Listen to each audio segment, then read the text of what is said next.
Assalamualaikum warahmatullahi wabarakatuh.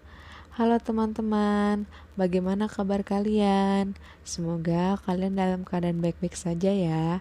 Amin.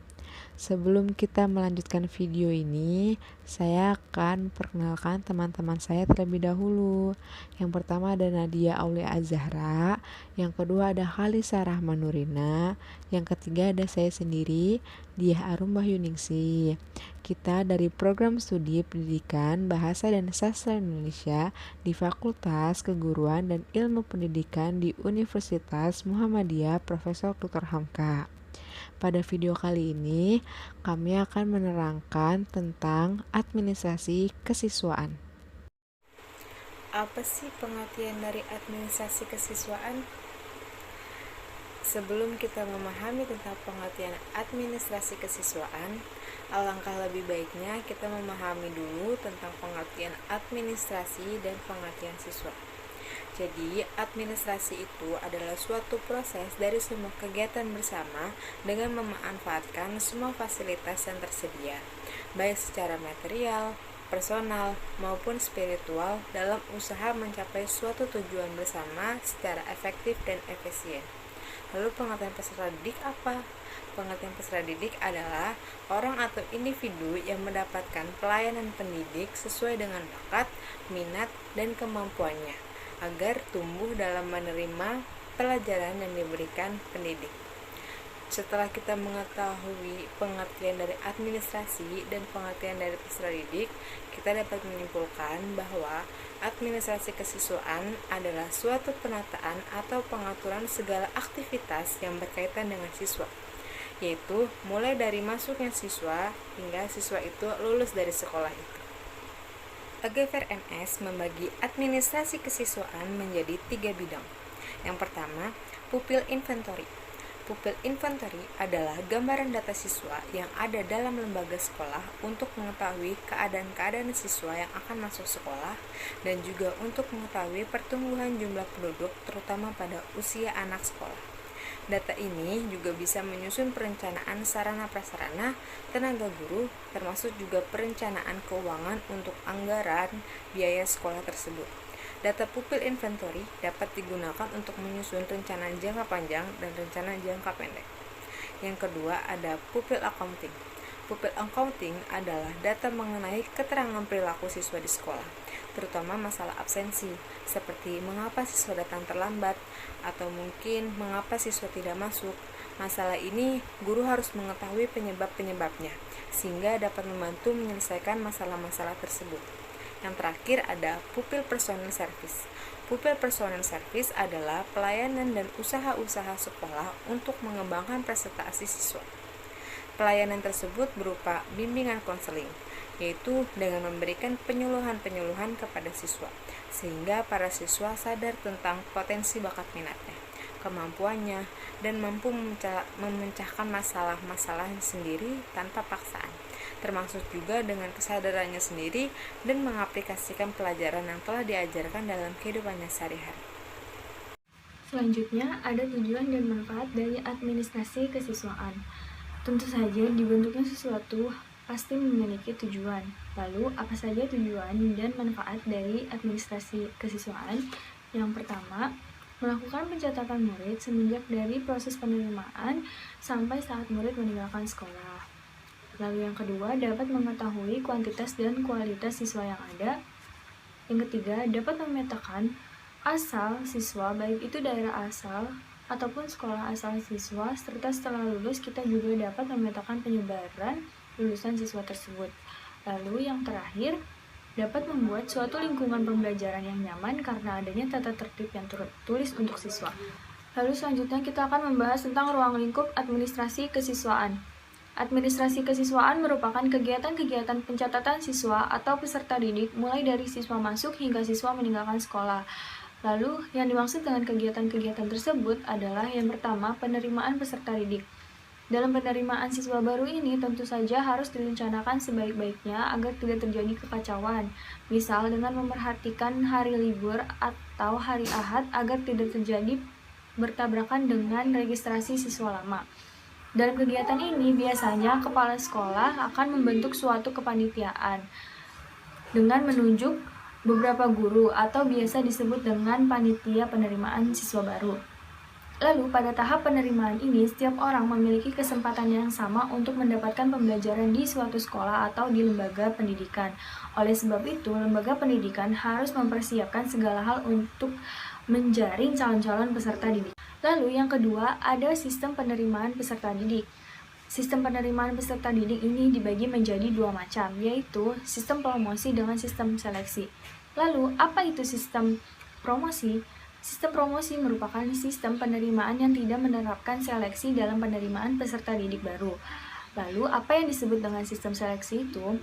Sistem seleksi adalah sistem penerimaan peserta didik baru yang menerapkan seleksi atau penyaringan terhadap peserta didik yang telah mendaftar.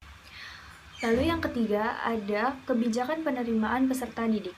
Dalam kegiatan ini, mengatur mengenai jumlah peserta didik yang dapat diterima di lembaga pendidikan tersebut, seperti daya tampung, kriteria yang dapat diterima, sarana prasarana, tenaga kependidikan yang ada, jumlah peserta didik yang tinggal kelas, dan sebagainya. Kebijakan penerimaan peserta didik juga memuat mengenai sistem penerimaan, waktu penerimaan, serta personalia yang akan terlibat dalam proses penerimaan. Yang terakhir ada kriteria penerimaan peserta didik. Kriteria yang dimaksudkan di sini adalah sebuah patokan yang menentukan bisa atau tidaknya seseorang diterima sebagai peserta didik. Kriteria penerimaan peserta didik dibagi menjadi 3 macam, yaitu yang pertama ada kriteria acuan patokan. Kriteria ini ditentukan berdasarkan syarat atau kriteria yang telah ditentukan sebelumnya. Lalu yang kedua ada kriteria acuan norma. Kriteria ini ditentukan berdasarkan keseluruhan prestasi yang diperoleh di jumlah dan di rata. Lalu yang terakhir ada kriteria berdasar daya tampung sekolah. Kriteria ini ditentukan dengan penerimaan berdasar daya tampung yang telah ditentukan sehingga memenuhi kriteria ketika di dalam cakupan daya tampung yang telah ditentukan. Lalu selanjutnya layanan khusus bagi peserta didik. Yang dimaksudkan dengan layanan khusus bagi peserta didik adalah suatu proses kegiatan memberikan pelayanan kebutuhan kepada para peserta didik untuk menunjang kegiatan pembelajaran agar tujuan pendidikan bisa tercapai secara efektif dan efisien. Selanjutnya ada jenis-jenis layanan khusus peserta didik. Yang pertama yaitu ada layanan bimbingan konseling. Layanan BK ini diselenggarakan sesuai dengan kebutuhan sekolah untuk membantu meningkatkan kepercayaan diri dan perkembangan siswanya. Nah, selain siswa, guru juga membutuhkan layanan bimbingan konseling untuk menangani permasalahan yang dihadapi siswa dan permasalahan lain yang berkaitan dengan pribadi guru itu sendiri. Selanjutnya yang kedua ada layanan perpustakaan. Perpustakaan sekolah dipandang sebagai kunci ilmu pengetahuan dan inti setiap proses pembelajaran di sekolah. Perpustakaan sering disebut sebagai jantungnya sekolah karena yang menjadi denyut nadi proses pembelajaran di sekolah adalah perpustakaan. Selanjutnya yang ketiga yaitu layanan kantin. Kantin diperlukan adanya di setiap sekolah supaya makanan yang dibeli siswa terjamin kebersihannya dan cukup mengandung gizi. Selanjutnya yang keempat yaitu layanan kesehatan. Layanan kesehatan di sekolah biasanya dibentuk sebagai wadah yang bernama UKS, Unit Kesehatan Sekolah. Di sini peranan guru juga sangat besar dalam pendidikan kesehatan. Seperti guru harus menegur siswa yang berpakaian kotor. Sewaktu-waktu guru mengajak siswa untuk membersihkan lingkungan sekolah atau kerja bakti. Dan hal tersebut bisa dijadikan rutinitas yang positif untuk warga di sekolah. Selanjutnya yang kelima yaitu ada layanan transportasi sekolah. Adanya transportasi sekolah dapat membantu siswa untuk lebih disiplin karena bisa datang dan pulang tepat waktu dan membuat orang tua siswa lebih percaya akan keselamatan anak. Pihak sekolah juga bisa meminimalisir keterlambatan siswa datang ke sekolah. Selanjutnya yang keenam yaitu ada layanan asrama. Layanan asrama ini dapat membantu orang tua, terutama orang tua yang berkarir, dalam mengontrol aktivitas anaknya dan juga dapat melatih siswa supaya mandiri dan merasakan kebersamaan dengan teman sebayanya. Adapun manfaat dari asrama bagi siswa yaitu sikap atau tingkah laku siswa dapat diawasi oleh petugas asrama dan juga merupakan salah satu cara untuk mengendalikan tingkah laku remaja yang kurang baik atau negatif. Selanjutnya yang ketujuh yaitu layanan laboratorium. Layanan laboratorium ini diperlukan peserta didik apabila mereka akan mengadakan penelitian yang berkaitan dengan percobaan-percobaan tentang suatu objek tertentu.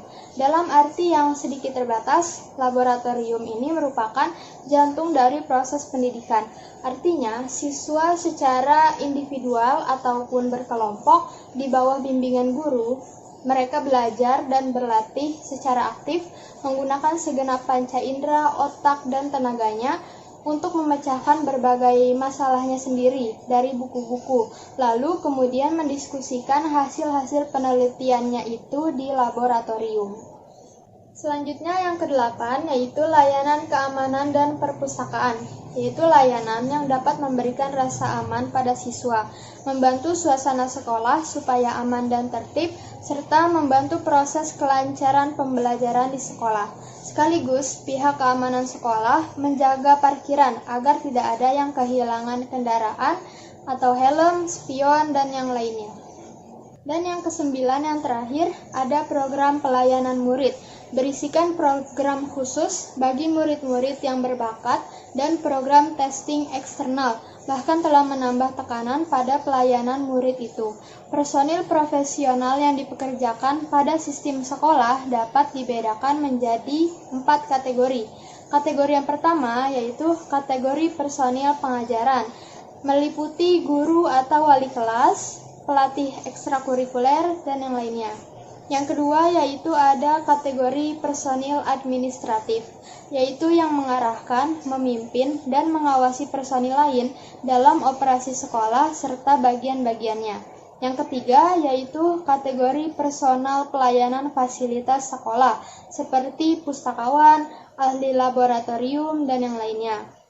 Yang keempat yaitu ada kategori personil pelayanan murid, yaitu meliputi para spesialis yang bertanggung jawabnya meliputi bimbingan, penyuluhan, pemeriksaan psikologis, pemeriksaan kesehatan, dan yang lainnya. Jadi, kesimpulan dari materi kali ini adalah administrasi kesiswaan ialah usaha dan kegiatan yang meliputi pengaturan tentang administrasi yang berkaitan dengan siswa dalam upaya mengembangkan potensi siswa. Sekolah karena seorang guru sekolah dasar atau menengah dan atas pada hakikatnya adalah seorang administrator pendidikan. Lalu, ruang lingkup administrasi kesiswaan diantaranya yaitu yang pertama penerimaan peserta didik, sistem penerimaan peserta didik, kebijakan penerimaan peserta didik, lalu kriteria penerimaan peserta didik. Layanan khusus peserta didik sendiri adalah suatu proses kegiatan memberikan pelayanan kebutuhan kepada para peserta didik untuk menunjang kegiatan pembelajaran agar tujuan pendidikan bisa tercapai secara efektif dan efisien. Demikianlah pemaparan materi administrasi kesiswaan oleh kelompok kami. Semoga ilmu yang kami berikan dapat bermanfaat. Wassalamualaikum warahmatullahi wabarakatuh. Keep climbers!